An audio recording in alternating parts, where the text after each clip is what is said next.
Hey. Hey. Hey! Welcome back to another episode of Triple F Ranch. Oh boy, it looks like we've got a hitchhiker up here. Hey man, can I get a ride? Oh, wait a minute, I know you.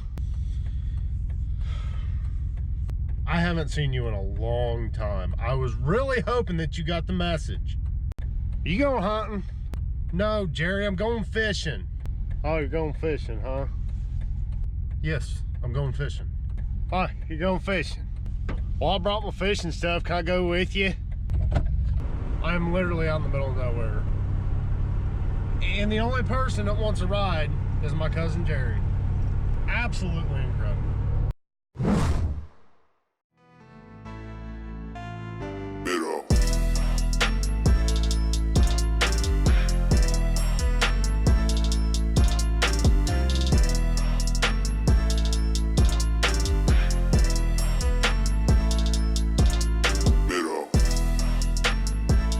So this is something I've never done before. I've never fished for smallmouth in late fall.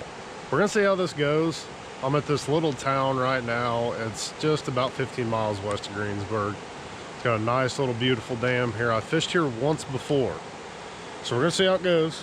The water's actually really clear. It's not too bad. We got quite a bit of rain last night. I was a little bit worried coming down here today. I was afraid the water was going to be high, it was going to be dirty, stuff like that. But there's two baits that are absolute bangers for smallmouth fishing. Number one being the TRD Craws and green pumpkin. With the water being clear like this, the green pumpkin color is absolutely the way to go. Second bait I'm going to be using is the Rapala Shadow Rap. Any type of jerkbait for smallmouth fishing, especially in clearer water, is absolutely amazing. This thing I already know is going to kill it today. If you guys want to pick some of these baits up, I will leave a link in the description box below. Let's go fishing. I am most certainly throwing the jerkbait first. Landed right on a leaf.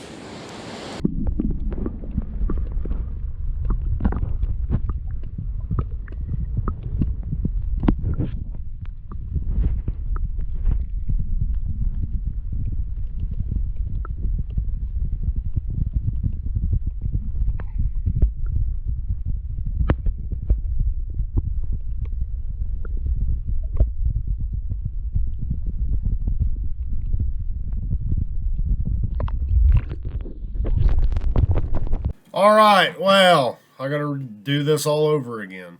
I'm gonna explain what happened yesterday. I started recording. I actually put the SD card back in and it did repair the file, and you guys got to see that. Boy, this is fantastic quality. Jeez. So what happened was I was using an external battery pack. This one right here. It's 20,000 milliamp. Didn't know I was gonna like it, so I was kind of just testing some things out. And I think it's going to work out pretty good, especially for my aviation videos. So in order to use an external battery pack while you are recording, you have to take the side door off. This one right here. You guys can't see it. The reason why is because when you have it inside of this housing, this access point right here, you cannot open this door once it's inside of this housing. It's pretty simple to do. You just take it, and you just open it up and easily pull on it. And it comes right out. It's, if you guys can see it, it's channeled right there. It goes into that little silver rod. So it works out pretty slick.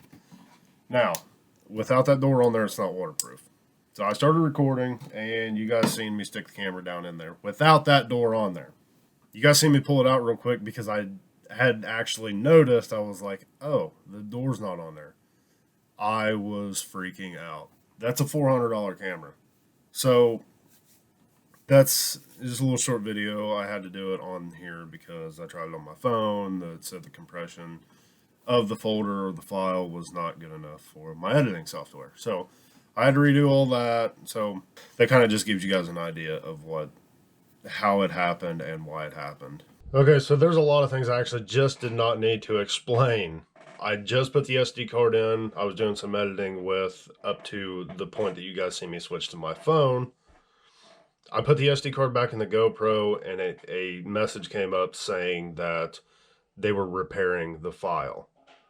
Lo and behold, The file is repaired. It is saved to the point to where you guys actually got to see the crawdad. Super happy about that.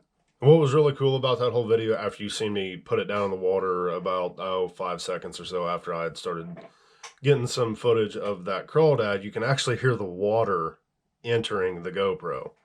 And then I pull it out and shake it off and I try to save it. And I was scared to death. I was terrified because, like I said, it is a $400 camera. This is the first GoPro I ever had.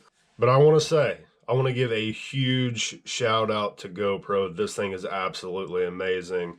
So I'm starting to get into the whole technology thing now.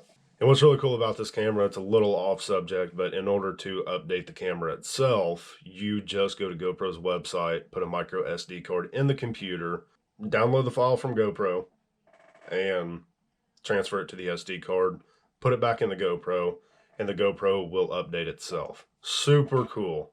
Number 2, even with the waterproof casing off of it, even with the door off, you guys see me submerge it in water when it's not 100% waterproof. If this happens to you guys, just be patient. Don't panic. The first thing you need to do is get it out of the housing and unplug it. Take the battery out as quickly as you possibly can. Don't try to shut it off. Just pull all power to it. Luckily, there was no water, I guess, that got inside of the GoPro to the external or the internal components to fry it. I didn't fish anymore. I didn't catch anything last night because I was so worried about the GoPro. I just came home. I want to go through some stuff with you guys about if this does happen to you, how to properly take care of it. So the first thing you need to do, like I said, pull the battery out, get it home, completely open it up, take all the doors off of it. Don't try to pry the casing apart. I didn't have to do any of that. But being in the RC thing, I'm 24 years old right now, and since I was 3 years old, I've been around the RC thing, and there's a lot of electronics that go into RC, and thankfully my dad knows a lot about it. We've got like I think 40 some odd years of experience between me and him with the RC thing. First thing you need to do is I know a lot of you guys probably don't have a hobby grade heat gun. A blow dryer would probably work. So what I did as soon as I got home, grabbed the air compressor and I started blowing light air inside where the battery goes and where the HDMI access is and the USB-C power access is. Started doing that. I just worked with it. I did it over and over and over again. Sprayed it out, and I actually laid the heat gun on its side and blew hot air into the GoPro itself. Now, don't put it too close because it will overheat and you probably will destroy it at that point. Work with it, be patient. It took me probably an hour and a half to get this thing working again, get all the water out of it. And behind the screen itself, the front display, it was full of water. And I was able to get all that out. You heat it up. That creates, obviously, when water heats up, it turns into vapor and then it's gone. So, luckily, the GoPro is perfectly fine. I'm recording on it right now. I did some tests on it. I did the stabilization, make sure the stabilization was working on it too. The camera's in perfect condition. It didn't hurt it one single bit. So I want to give a huge shout out to GoPro. You guys are awesome for creating such a banger camera. If you guys like this video, please leave me a like, hit that subscribe button. Sorry you guys didn't get to see any fishing, but unfortunately we got to see Jerry again. Well, I brought my fishing stuff. Can I go with you? We'll see you guys again. Triple F Ranch.